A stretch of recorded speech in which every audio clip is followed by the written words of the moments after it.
This program is presented by University of California Television. Like what you learn? Visit our website or follow us on Facebook and Twitter to keep up with the latest UCTV programs.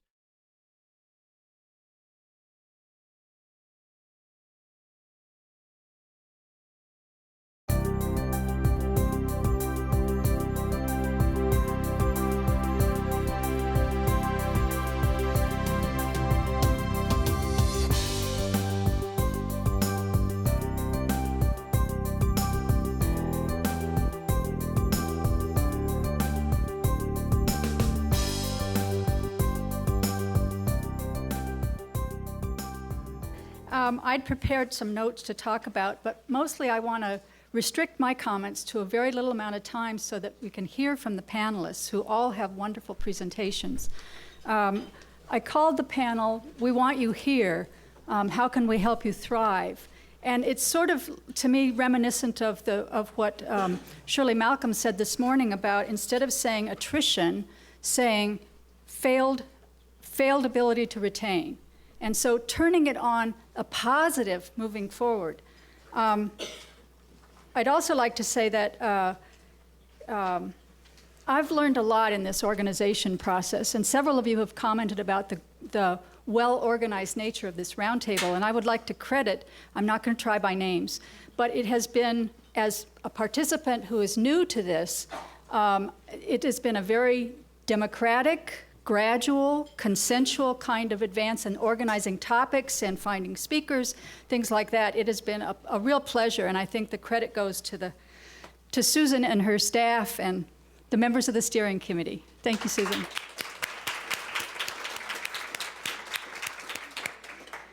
I think, speaking for myself, thinking about mentoring, I usually think about mentoring of students or mentoring about junior faculty who are in the tenure pipeline. But I became convinced quickly about the importance of mentoring across the career stage, from undergraduate times to graduate times to first job to tenure, the tenure race, and then to full professor or beyond, or even emerita. So that I think that the group collectively covers a big part of the range. But I hope that many of you come to this with lots of experience in research about mentoring, in research about support networks and so forth. But for those of us who come to it with just wanting to mentor, wanting to help, I'm learning a lot, and I imagine that you are all too.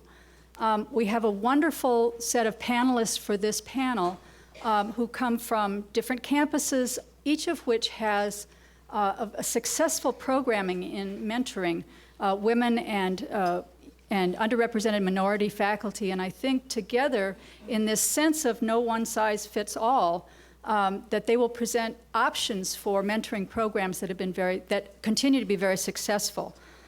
So I'd like to begin by introducing Susan Drange-Lee, who is the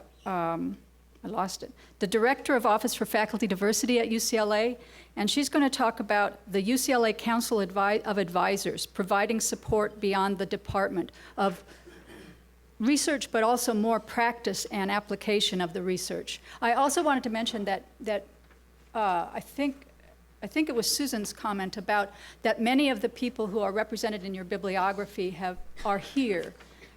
That have published on these kinds of things. And I think you'll see that the people who are presenting today have also made contributions of that sort. So I'm really excited. Susan?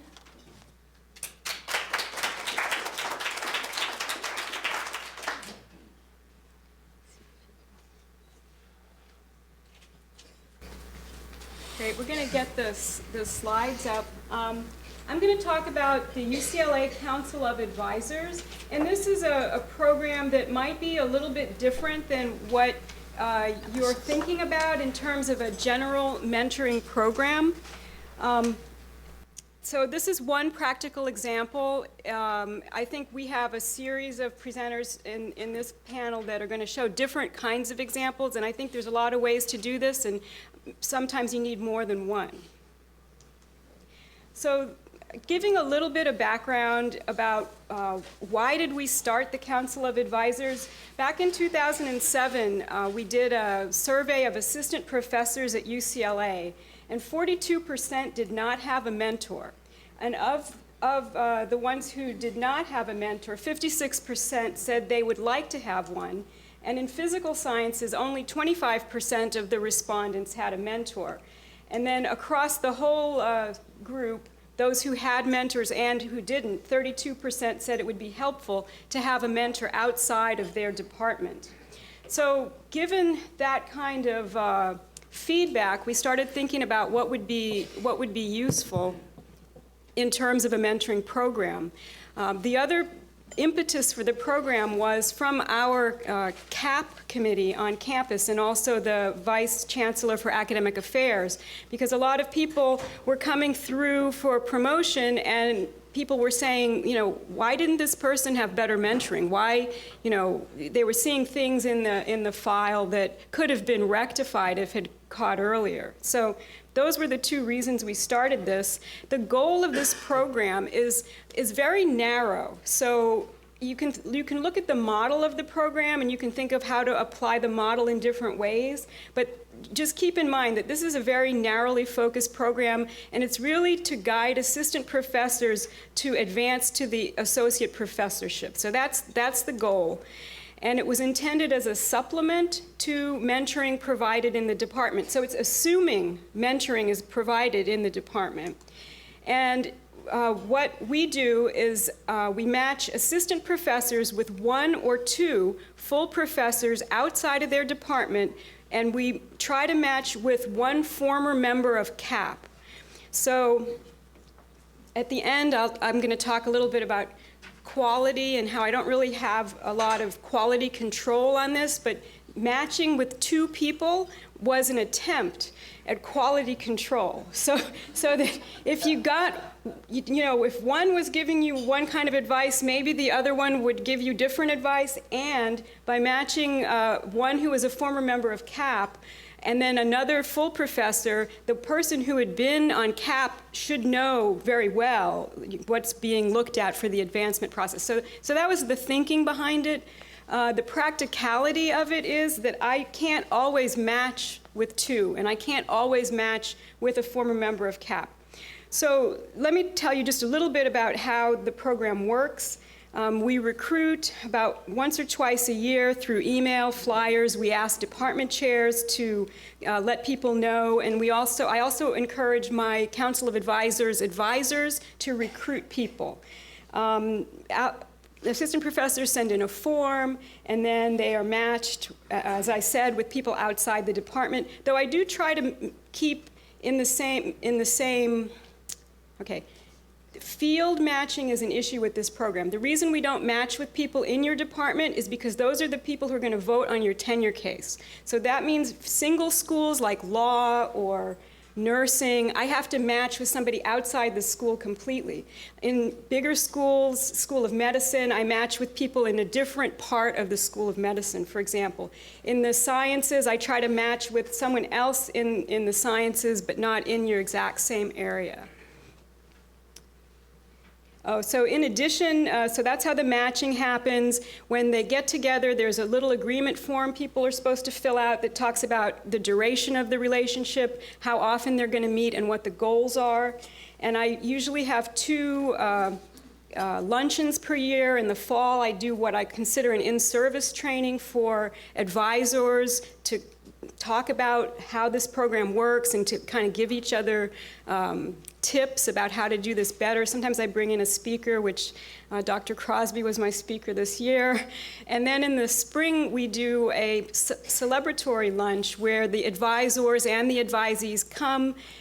We have a big lunch. I give out awards. I recognize advisors who have been nominated by their advisees as doing an outstanding job. We recognize people if they have gotten tenure. So. Okay, so another kind of mentoring that we do at UCLA, I consider it group mentoring.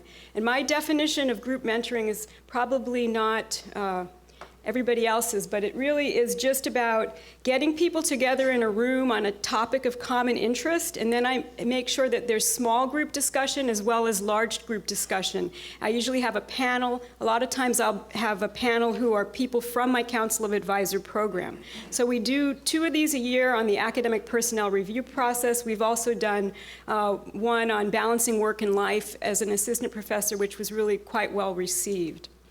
So in terms of the program growth, we started out in 2009. You can see 43 advisees, 62 advisors, and then by 2013, you can see the growth. Now this column over here, 40 of those are due to Dr. John Hyatt, who is here, and he personally recruited people from the School of Medicine, so thank you very much. That was a big boost to the program. Now, in terms of who is participating, this is what my current, okay, it's not the current pool. So the N is 98. This is every advisee who's been in the program since the start of the program to now. So I don't have, they're not all active currently, but this was the gender breakdown. Now, what you'll see is that we're overrepresented by women. If you look at the campus statistics for assistant professors and assistant professors in residence, that's only 40% women. Yet the people coming into this program, I'm getting 64% women. Now, if you look at the advisor breakdown, you can see, like, you know, this is like an eye test, okay? you can see that it's the reverse of the other group. But still, even with this, women are overrepresented because our full professors are about 25% women on campus.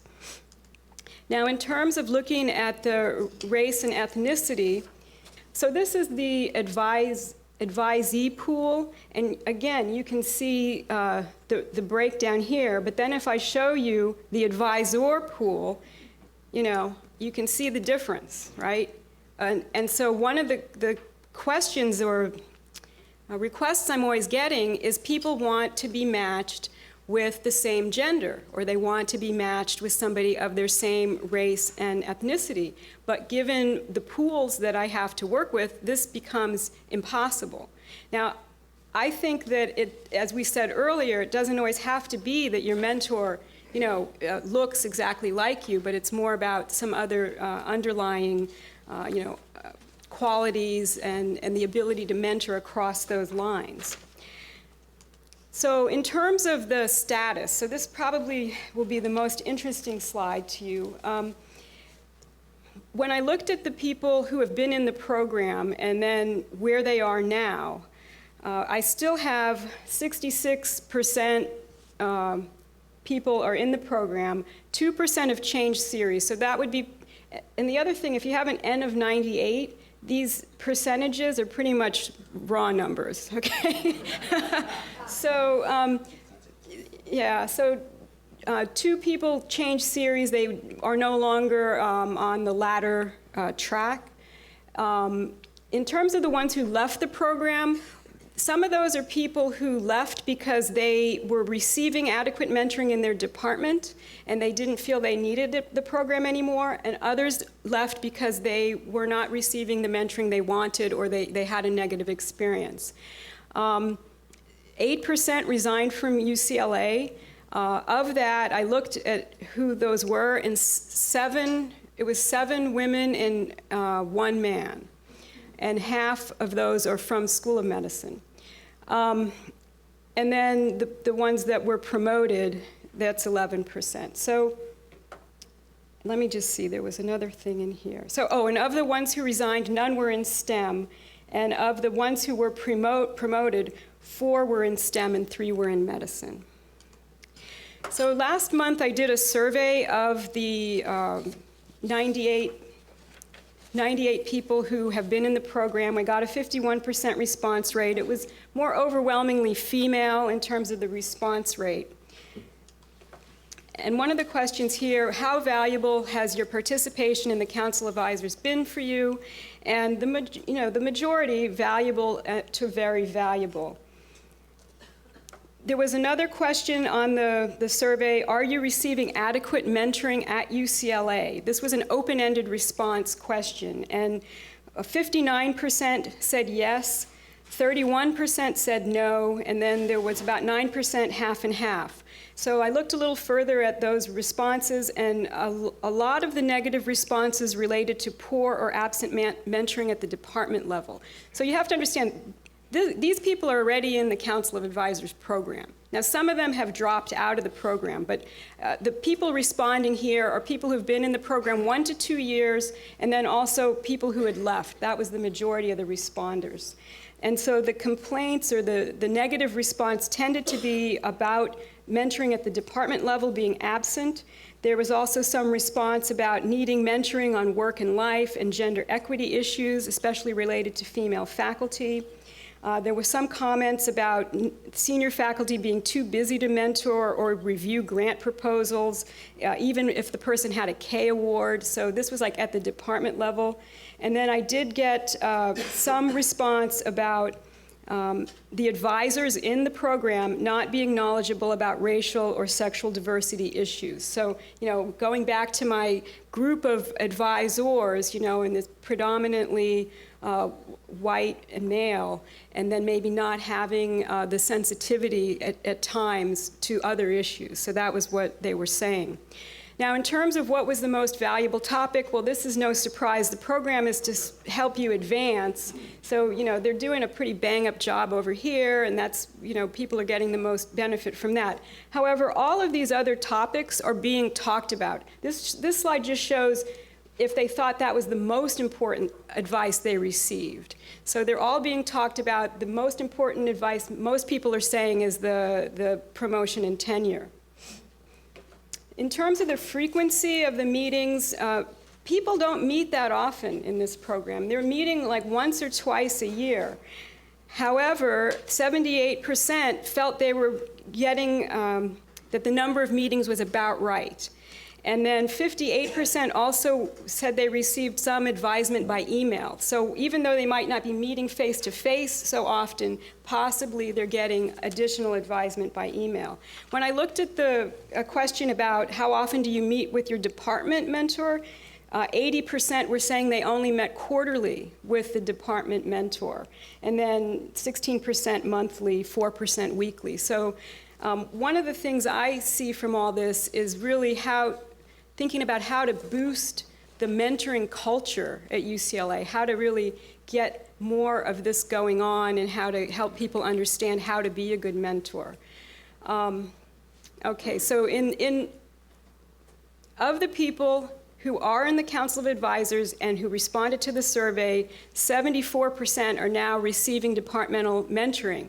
If you compare this to my old 2007 survey, you can see that those numbers are less. So it's either, you could think of it that these people are actively seeking out mentoring, they're highly motivated, or the Council of Advisors are saying, you better get a department mentor. Okay, so I think there's a little bit of both happening.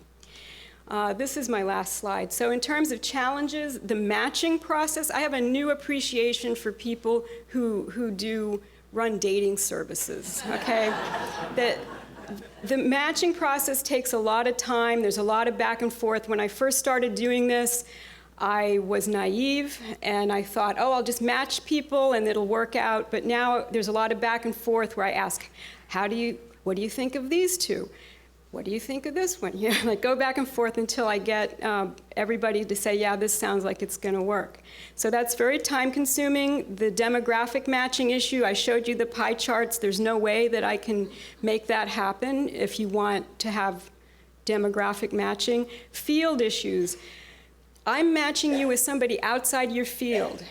A lot of the questions and things people want would be from somebody in their field. So this is a supplemental kind of program, and if they're not getting the departmental mentoring that they need, then they talk to me about having these field issues, that they'd like to be with somebody who knows their field better.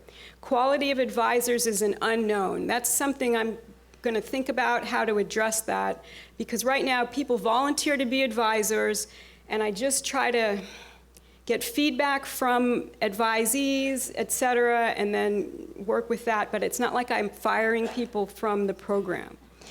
And then this issue of obtaining feedback and follow-up. It's very hard to get feedback from the advisees. We ask usually a couple times a year. We have to track people down. I have to call them on the phone repeatedly. You know, I mean, we're trying to help you, but people are very busy. So that's part of it. I will say this too, that I think that the people in the program are a little bit bifurcated. I think there's people who are, you might call them stars, who saw this program and said, this is going to be great, but they don't really need the help, but they're in the program anyway. And then you've got other people who have been kind of told, like by their chair or by senior faculty or someone, you know, you really need to go in this program. And sometimes they're people who are already in trouble by the time they get to the program.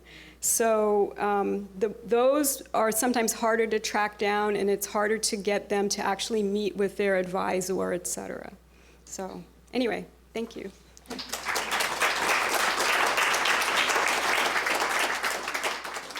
I did want to say something very briefly. When I was thanking people for the organization, of course, I omitted my friend and mentor, Yolanda Moses, and her right-hand person, Felicia Garrett. So,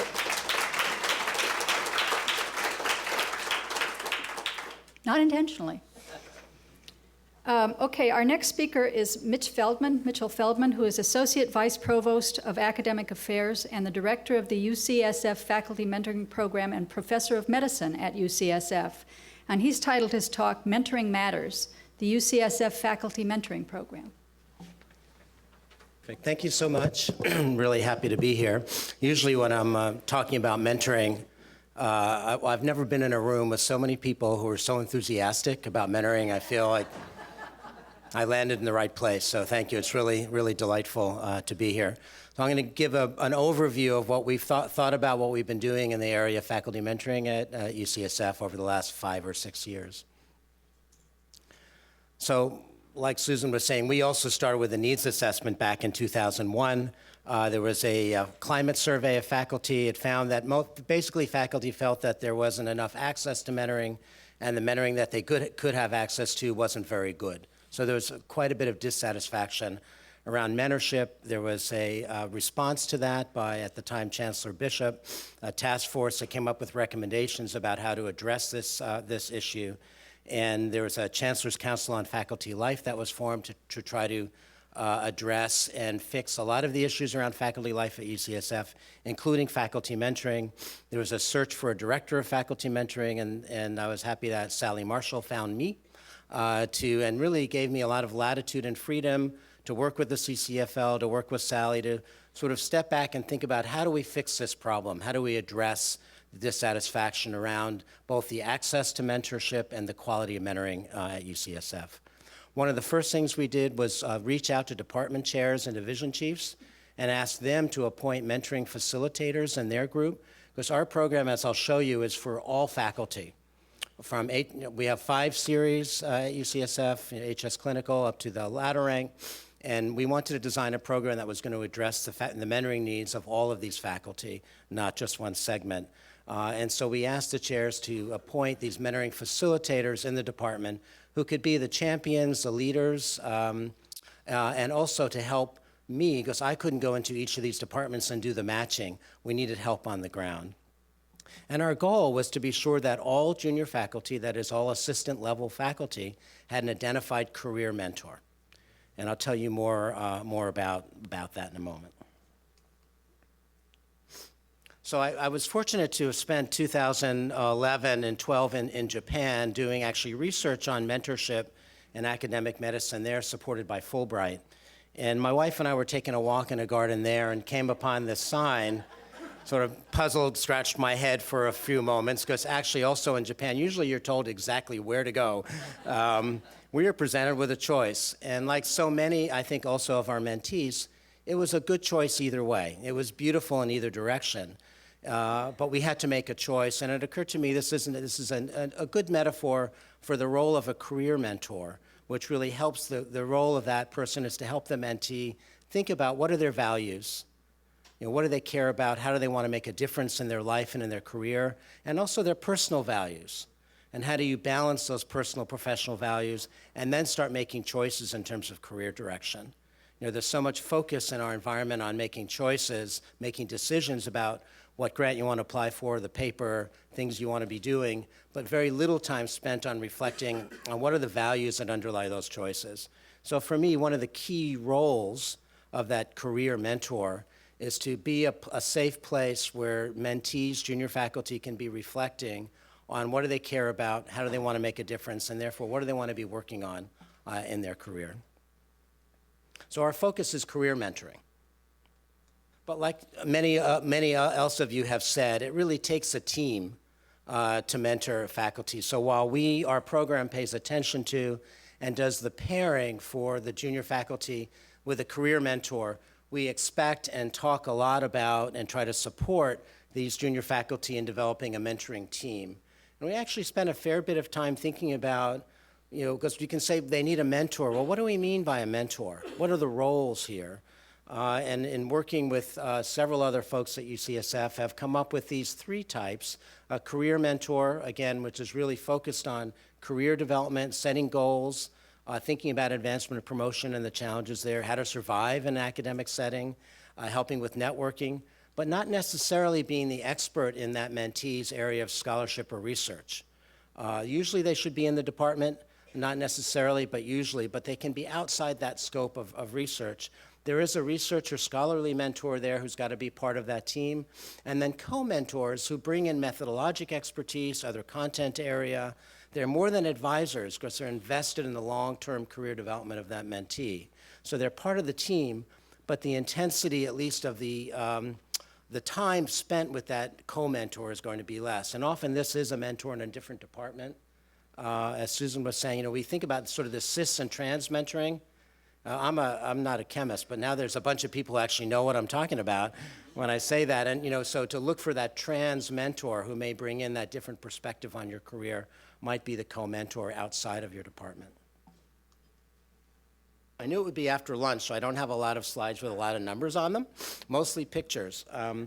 But I wanted to just give you a snapshot of who our target group is for the faculty mentoring program. So we've got, back in 2011-12, a total of 837 assistant professors who are at 51% or more. So they need to be not just part-time to participate in our program. You can see the distribution across the different departments, and again, these 5 series. And I have the gender breakdown. I wasn't able to get any more granular data to present to you today. And in 2011, 2012, we were able to get back verification from the departmental mentoring facilitator overall that 91% of these assistant professors had an identifiable career mentor. So we don't just ask departments to please do this and then say, have you done it? We ask them to share their data with us. That is we have a very laborious process with Excel spreadsheets going back and forth with departments and divisions, asking them to show us their mentoring pairs. But it's really a lot more than making sure we're matching people. It's very, very important, and we send out actually letters welcoming when new assistant professors are hired, welcoming them to UCSF, and informing them about the faculty mentoring program, CCing their mentoring facilitator so that they from the day one should be paired or getting in the process of being paired with a career mentor. But there are many, many other things that we thought that we need to do in order to support this culture of mentorship, to make sure that these relationships and these mentoring teams are working well and that the culture and the system around them is supporting that. So there's 4 things I thought I'd briefly share with you in terms of how we've thought about trying to support a culture of mentorship at UCSF. It has to do with recognition of mentoring, some training, faculty development and training for both mentors and mentees, support for networking, and then some sense of assessment and feedback. And this is an area where I think we all have a lot more work to do. So in terms of recognition, and I don't know how common this is across the other UCs, one thing that's been symbolically very, very important is that mentoring counts. So it's mentoring and teaching when you come up for advancement promotion at UCSF. So we look at that. We don't have a great way yet of assessing the quality of mentorship, and we're working on that now with some feedback and some evaluation forms. But we're asking committees to take mentoring into account. We're asking faculty when they come up to make sure they have letter coming in from mentees supporting and talking about their mentorship. Again, symbolically, I think this is terribly important, showing the value that the university places on faculty doing mentorship. We've also created awards. I think awards are good. They also recognize people for the time and the work that they're putting in to mentoring. We just had our meeting yesterday, actually, to pick our 7th Lifetime Achievement and Mentoring Award winner. So I shouldn't share it with you before I share it with folks back home. But I can show you last year's winner was Dr. Art Weiss. I will say it's become maybe the most prestigious, certainly one of the most prestigious awards on campus. We this year had, we've gotten usually about 12 to 20 incredibly high quality nominations. It makes you feel really good to be at the university to read through all of these incredible packets. And at this celebration last year, we had 4 generations of mentors there. Art Weiss is, there's Ephraim Engelman, who's 102 years old. I think founded the Division of Rheumatology. His mentee, Dr. Stobo, who was the mentor for Art, and his mentees. So it was just a fantastic celebration to have folks talking about career, who mentored you and how do you pass it on there through 4 generations. The other area, of course, is like teaching. Some people are just naturally better at mentoring, better in better communicators. But for all of us, we can all get better, and we need to be identifying what's the knowledge and skill set to help improve both mentor skills and mentee skills. So we've done some of that, and I'll tell you briefly about this specific program, the Mentor Development Program, focused on training mentors up. So there are a variety of things that we do, and again, I have an opportunity just to give you a very quick snapshot. Hopefully we'll have time to talk some more. I'm sure you all know that January is National Mentoring Month. I think it's also National Dry Cleaning Month and a few other things, but we took advantage of that, because we thought it was a really nice opportunity to really get the word out again and support mentorship on campus. We do a variety of things. This is just one little snapshot of some of the things that go on during January. And again, some mentor training workshops, leadership skill workshop this past year on mentoring.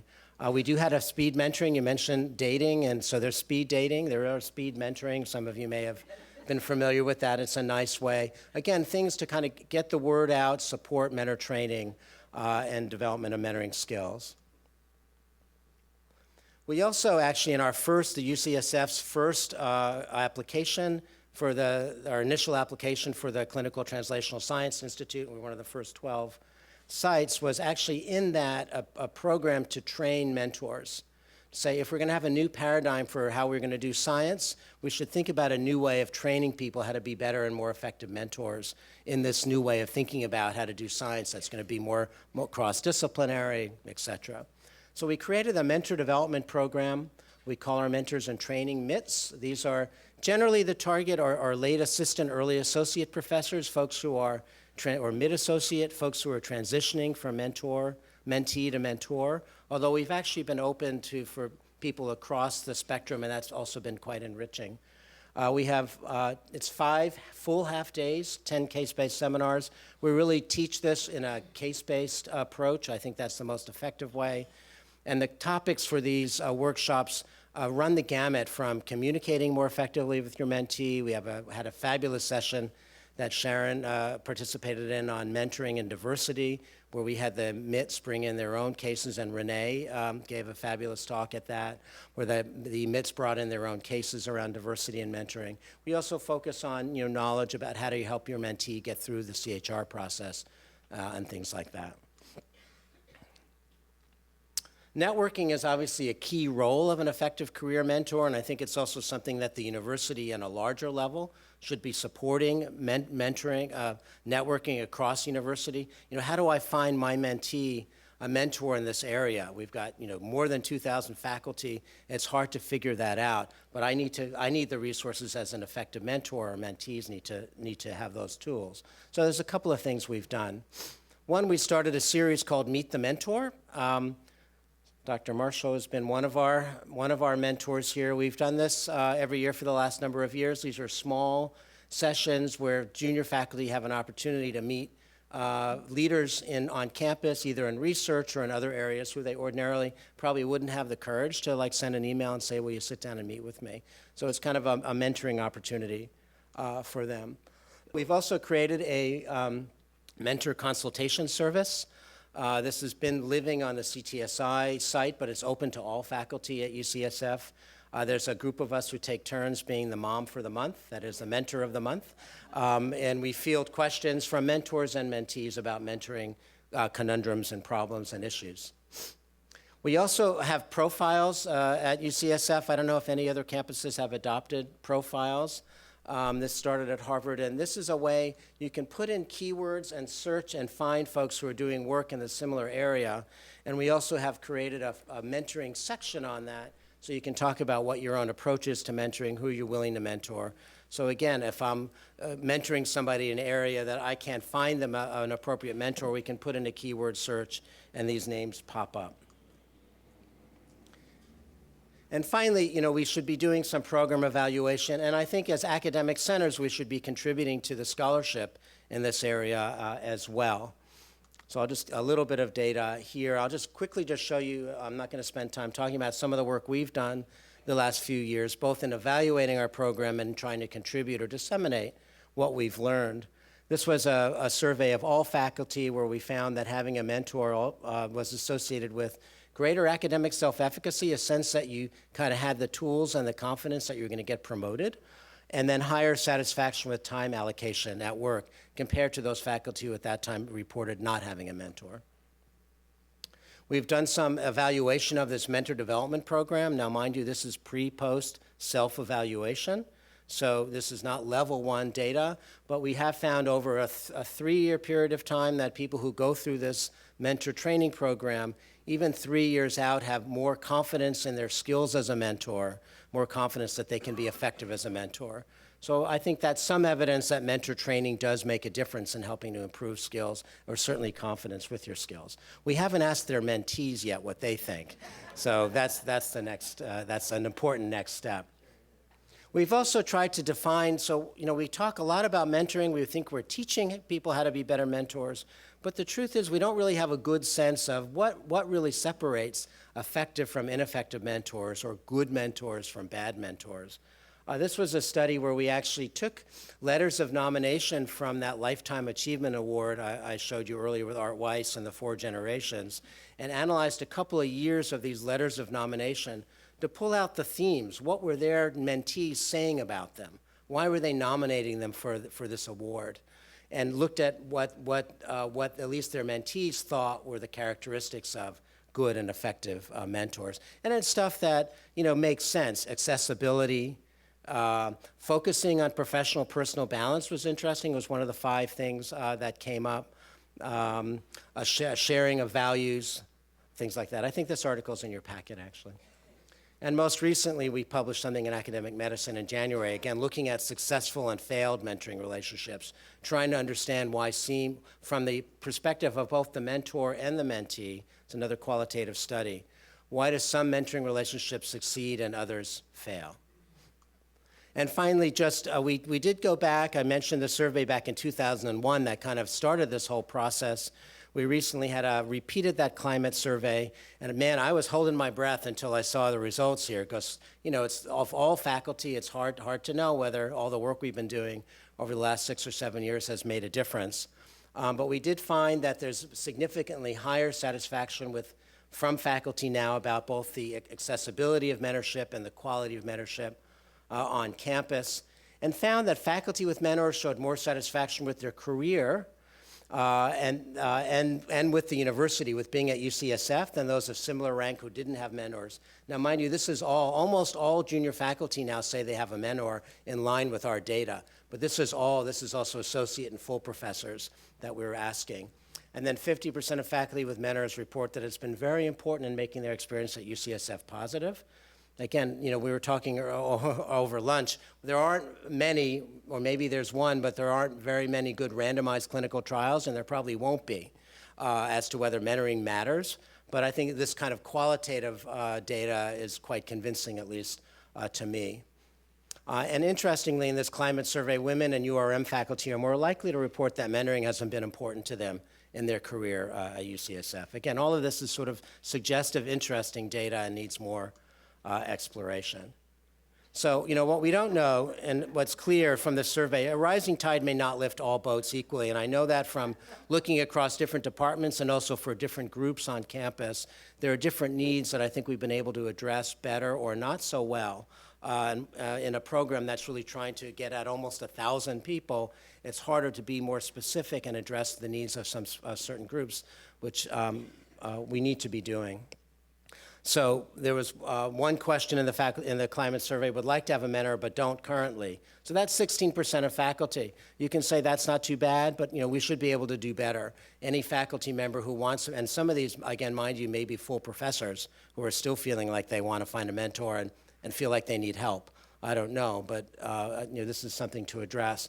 But we have found that HS clinical faculty, or primarily clinician and clinician educator faculty, are still often left out of mentoring, and that, at least on our campus, is a very important problem for us to address. And interesting, associate and full professors, steps 1 through 5, were also reporting that they wanted to have a mentor.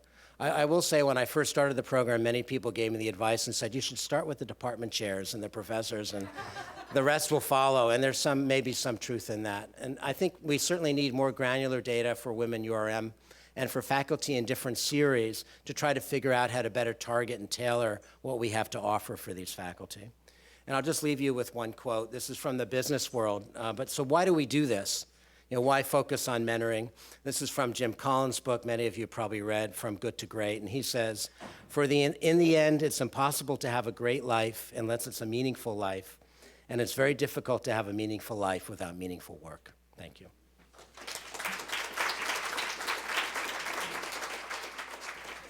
So I'm going to talk about a program that's been going on for about 20 years, and in the last few years, we have tried to make it be relevant to STEM. And we have essentially targeted women in STEM, but it could be underrepresented men. And it could be men who are white men as well.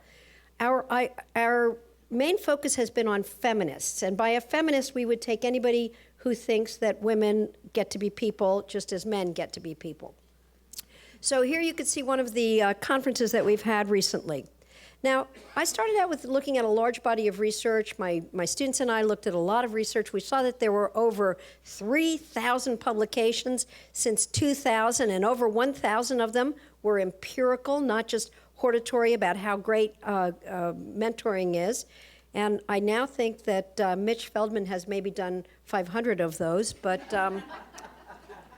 a lot of other people have been joining in, myself and several of the other people in the room included. But one thing that we know from this research is mentoring is beneficial. You guys don't need to be convinced of that.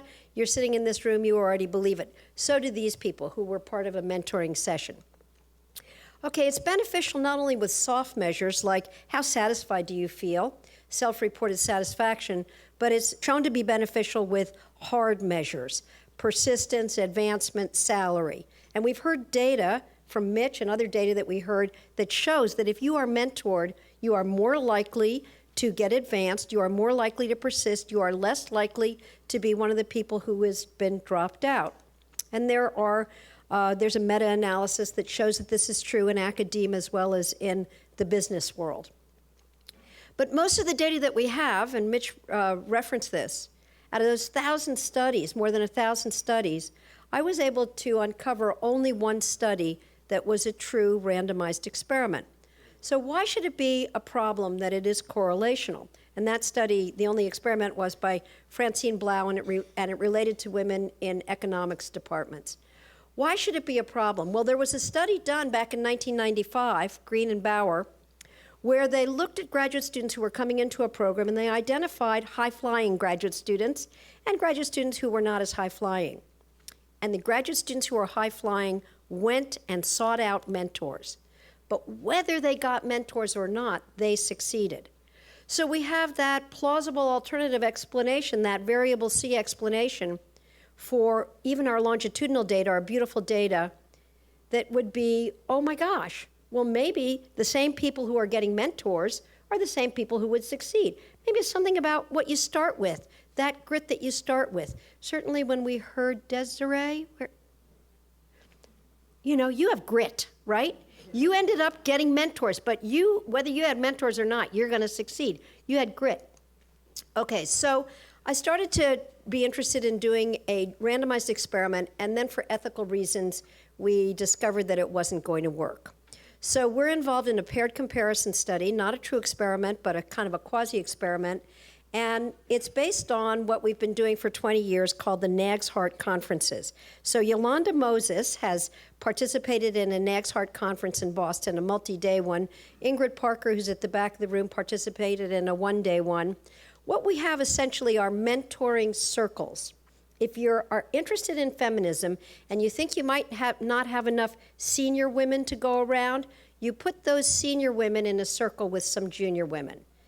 But you don't just have the senior women dispensing the wisdom and information. It's everybody mentoring each other in a highly structured fashion. We believe that our method is very status attenuating, and it attempts to be, very self-consciously attempts to be status attenuating. It attempts to normalize problems, and it attempts to be a way of teaching people how to do group problem solving. So people show up with a dilemma. So you don't show up with a solution, you don't show up with your PowerPoint, you don't show up with your latest invention and patent, you show up with a dilemma, something you've been chewing on and you don't have the answer to it. Like, oh my gosh, how do we retain more people of color in my department? Or, oh my gosh, what am I gonna do with the fact that I feel completely disrespected by my boss, or whatever it is. Everybody shows up with a dilemma, and usually these dilemmas are on a certain theme. I'll come back to that. And then all participants have equal time. So you could have the chair of the department or the dean of the school, and you could have the most lowly assistant professor or postdoc, but everybody's going to have the same 30 minutes in which she is going to talk about her problem. And then you have a facilitator. So the facilitator will say, oh my goodness, here we are in Yolanda's half hour, and Faye seems to be doing all the talking. Yolanda, is this giving you what you want? So you have a facilitator whose role it is to step outside the group dynamic. Here you can see we had one of our NAGS Hearts, that was in Amherst, Mass. We have 8 to 14 participants who will come together about a theme, and those themes will always be phrased as a question or a dilemma. So one of them a long time ago was, how do we make mentoring succeed? And that spawned, that one NAGS Heart spawned lots and lots of years of research for me.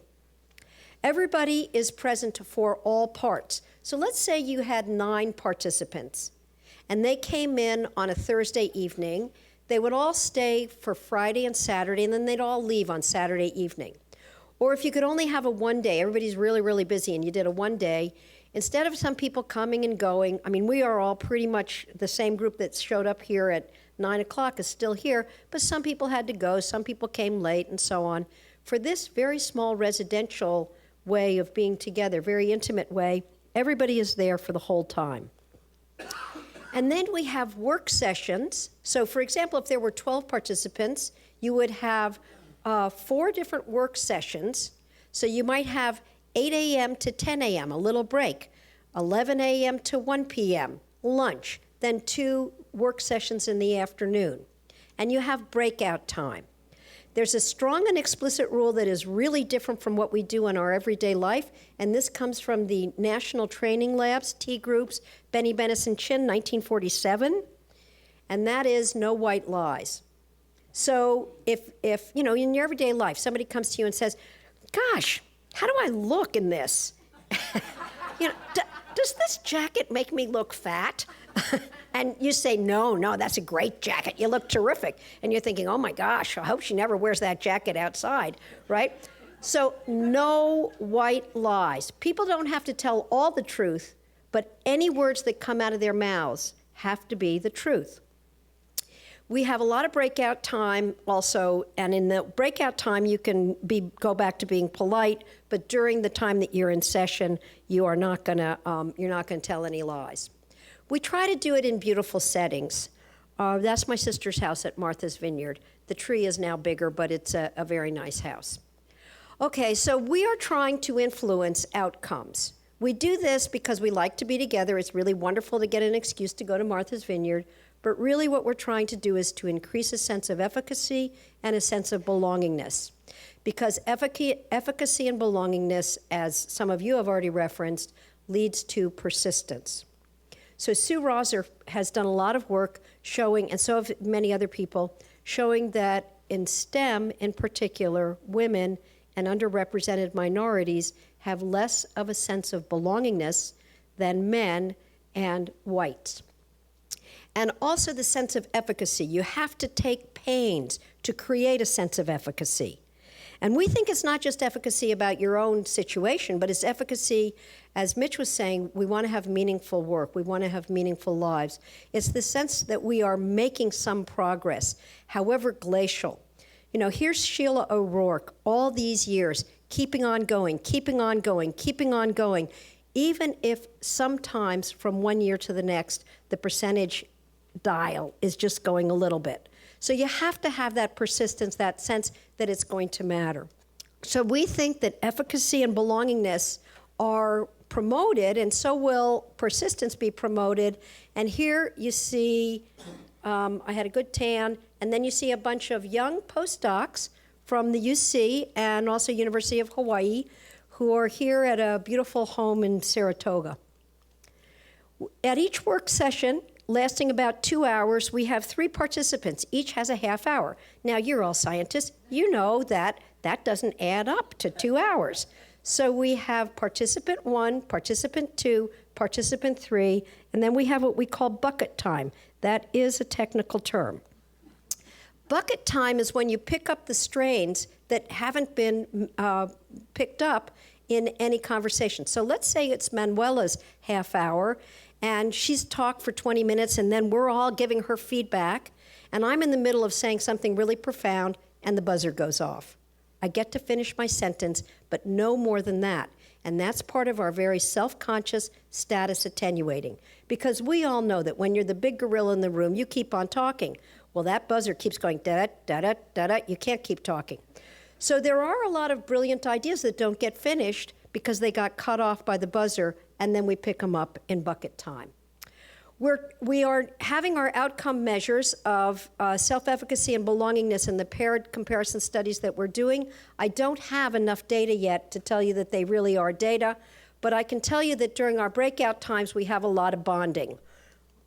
This is in Nepal, where we were teaching, we had a talk and trek, and we were teaching our Sherpas how to do the electric slide. And this is a yoga session that was during one of the breakouts. This is lobster races. Those are, in case you can't see it, those are lobsters. Here's a very famous person in psychology, Janet Spence, the first woman to really talk a lot about women's achievement in psychology, and she had the Spence measure of, the Taylor measure of anxiety. Here we are back on Martha's Vineyard. We've gone shopping. That's a very important scientific enterprise. Shopping, you need to do it. Our anecdotal evidence, Stacy Blake Beard has been collecting evidence for us, a friend of Yolanda's, and my collaborator, Peg Stockdale. We've done a pilot study at Southern Illinois University, and we're doing another one right now, and our anecdotal evidence shows that having this intervention 1 day, 2 days, 3 days, 4 days, that indeed it does increase a sense of efficacy and belongingness.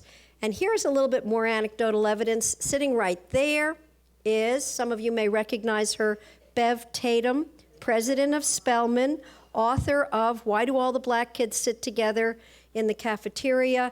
And Bev is sitting at one of the NAGS Hearts in which she participated.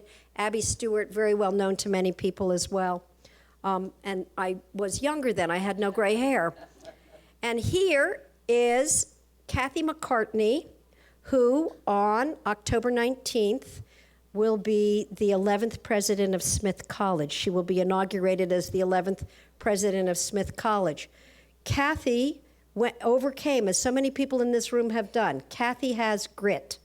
Kathy got to Yale University. Kathy was the first in her family to go to college. She went to Tufts. She went as a graduate student to Yale, where her major advisor was Sandy Scarr, and where I had the pleasure of working a lot with her too. And Kathy then went on to Harvard. Harvard decided they didn't really like her. She went on to the University of New Hampshire, and Harvard said, what a mistake we made. And she came back. And she was the first woman dean of the School of Education. And as I say, on October 19th, she'll be the 11th president of Smith College. I think Kathy wouldn't say that Nag's Heart changed her life, but it was one time when it made a difference to her, and it was a Nag's Heart that she had helped to organize. So going back to my title, you've seen all these pictures of all these people smiling. Of course they're smiling. They're shopping on Martha's Vineyard. Who wouldn't smile in that circumstance? But what they're talking about in the sessions very often are very difficult issues. And I know from Susan's program at UCLA, and I know from what I've heard about Mitch's program now, that one of the things that you have to do if you're going to have a successful mentoring program is that you have to talk about the bad stuff. You cannot solve the problems if you pretend that everything is easy. There will be bad, difficult problems in some relationships, and some relationships are going to be great, but there still is too slow of an advance in the real world. We are encountering real problems all the time. Being able to be open and honest with each other is the greatest gift, according to the surveys that we've collected. The sense of belonging and efficacy comes from being able to speak honestly of problems with other people and not be judged for having named a problem, but then join forces with other people for solutions. And I feel that that's one of the things that's happening in this kind of a meeting that we have here. We're not telling our deepest, darkest secrets because we're all sitting at these big tables, but we are acknowledging that there's really a lot of work we still have to do, and yet we're all prepared to do it together. So thank you very much for your attention.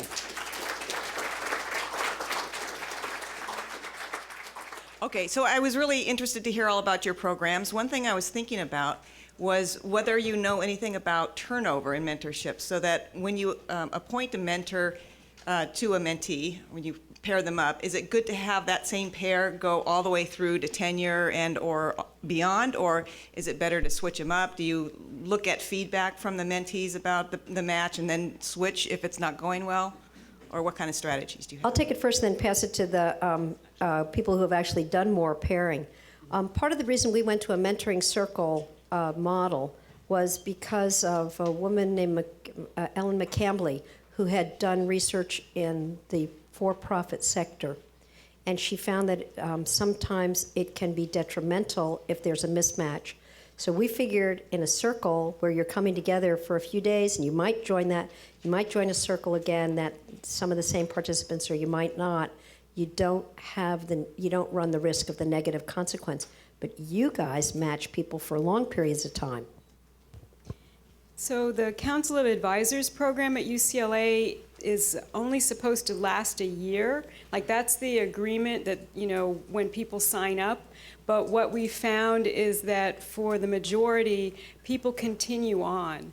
Often they continue on until they're submitting their case or until they feel that they've gotten sufficient mentoring in their own department. So, I think one thing that distinguishes mentoring from other kinds of professional relationships is that the hope and the expectation is that it's longitudinal. So we would hope that with the assistant professors that they're paired with that mentor until they get promoted to associate professor, and then we stop tracking. Some of those relationships will continue, they'll become more colleagues or peers rather than mentor-mentee. Some, clearly go on for 20 or 30 years still with that kind of relationship. There are often, because they're just relationships, so there's often conflict or problems or a mismatch, because we will pair people for junior faculty when they come in if they don't have an identified mentor, there hasn't been an organic relationship established, I think, you know, a mentor, an assigned mentor is better than no mentor at all, usually. But an organic relationship is better. So we will match, and sometimes those don't work. So one thing we also stress is that you're not signing on for life necessarily, although we hope that this will be a longitudinal relationship. That part of the expectation is that yearly there's a discussion that goes on from mentor and mentee. And maybe the relationship goes well, but the mentor has gotten busy, interests change, and so it makes sense on a yearly basis to have a discussion about what's working, what isn't working, should we sign up for another year, do we need to, you know, change the parameters of the relationship. And the last thing is that that's where the role of the mentoring facilitator comes in as well, where they can be called in, and sometimes there are actually difficult relationships, and that facilitator can be a mediator or a go-between there if there are conflicts between mentor and mentee.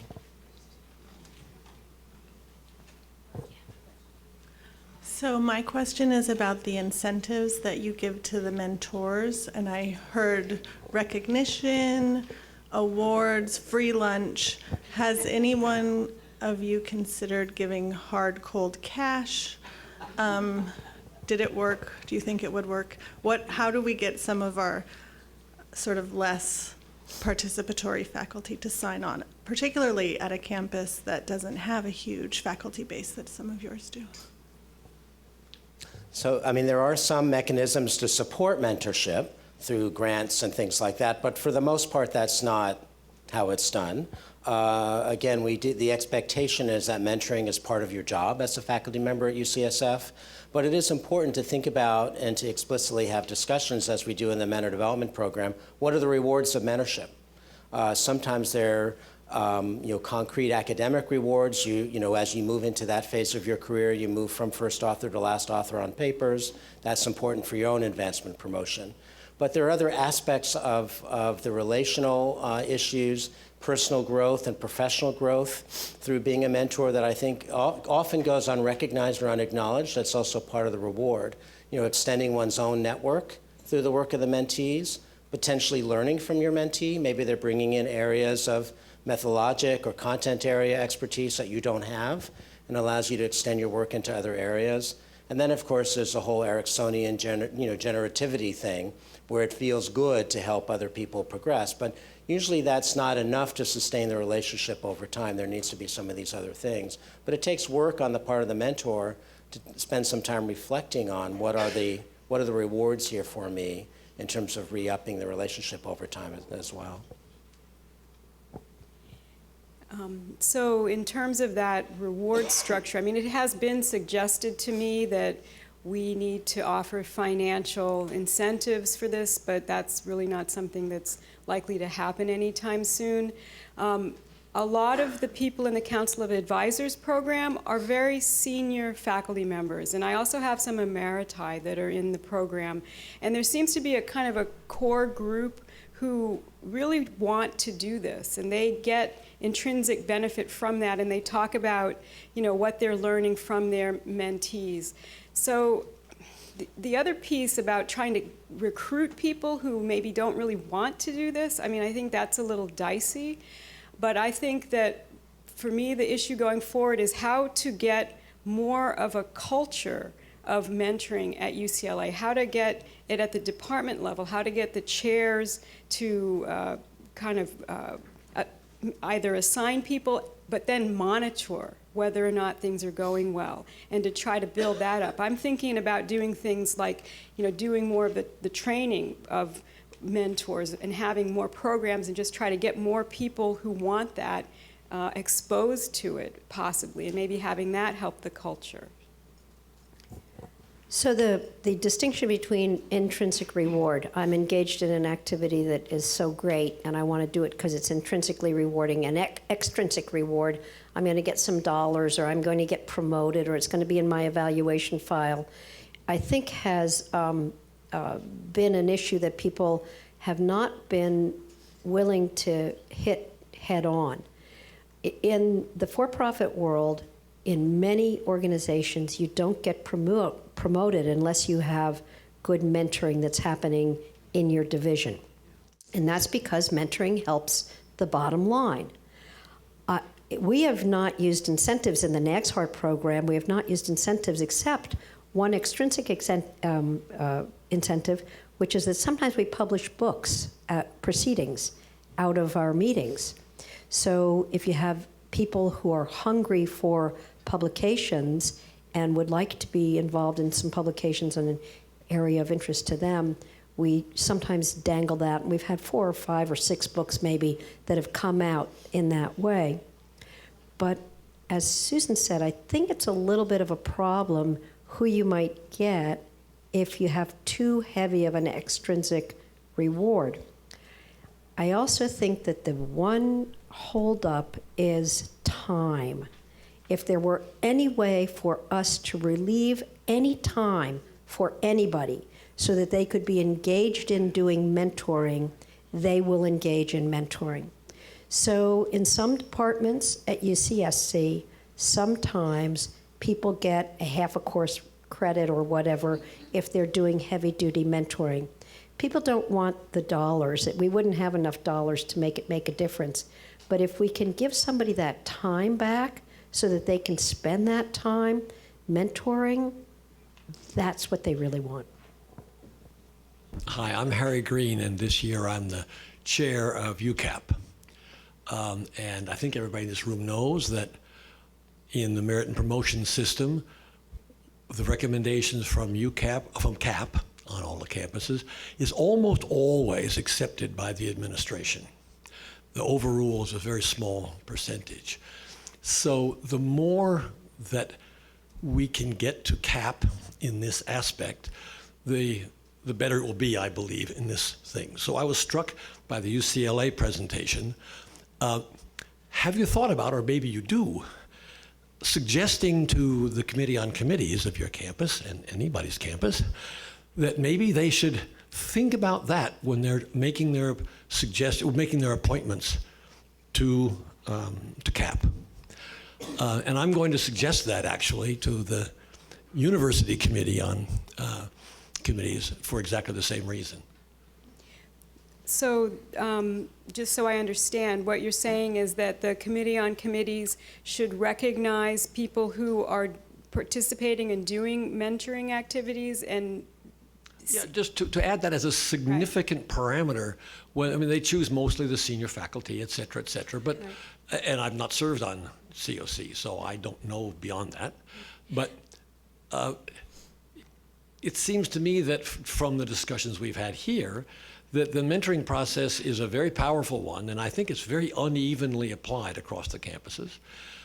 But it would be one way, I think, especially for the members of CAP, to be chosen as people who have been successful mentors, because that means they're going to be attentive to this kind of problem when the dossiers come across their table. That's a good idea, and it's also something that I can suggest to the Vice Chancellor for Academic Personnel, who is one of the co-sponsors on our Council of Advisors.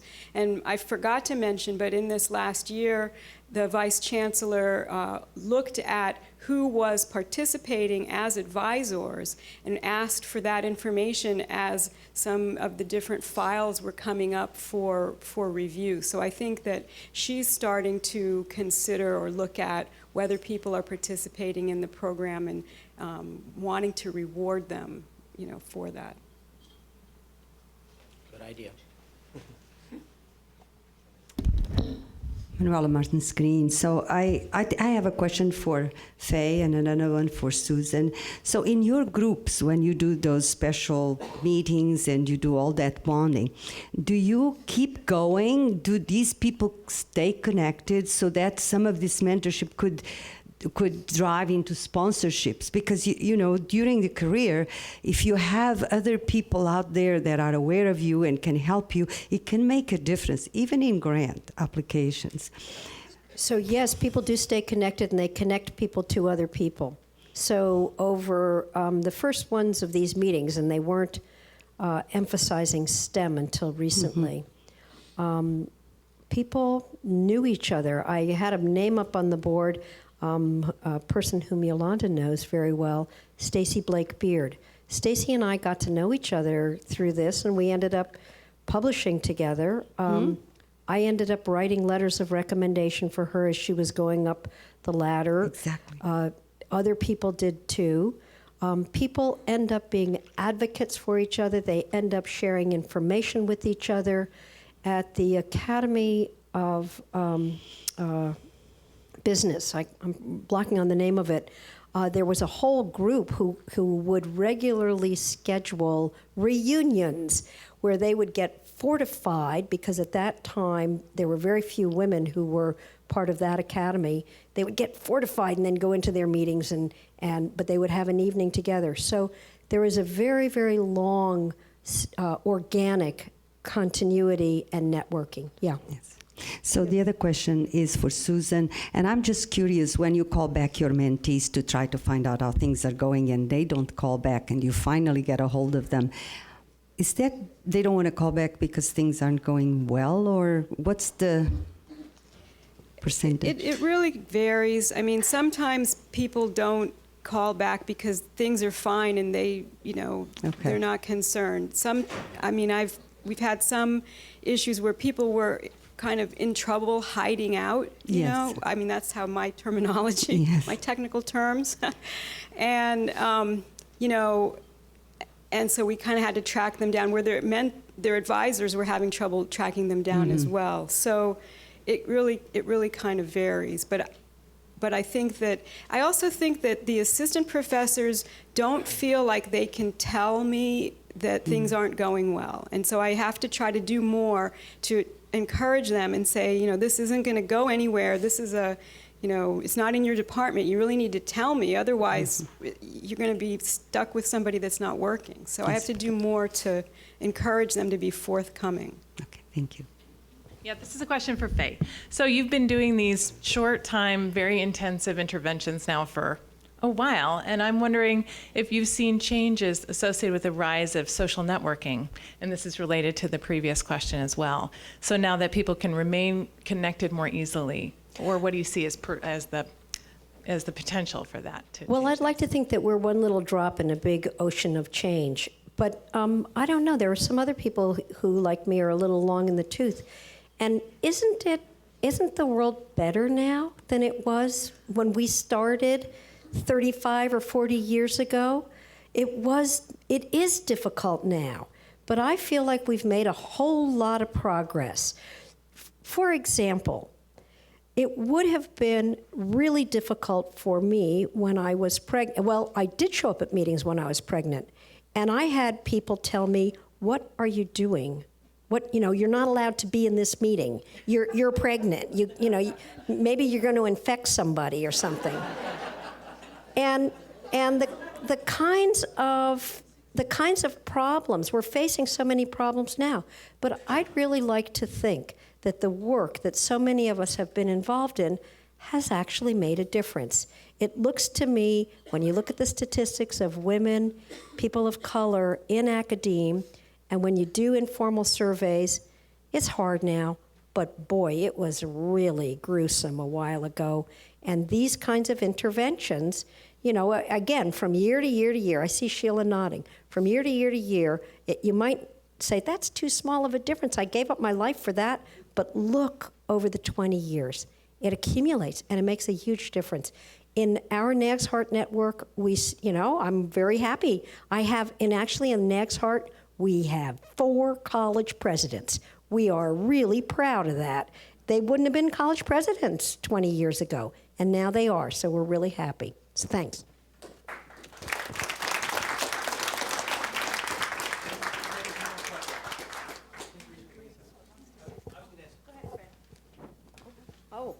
Yeah.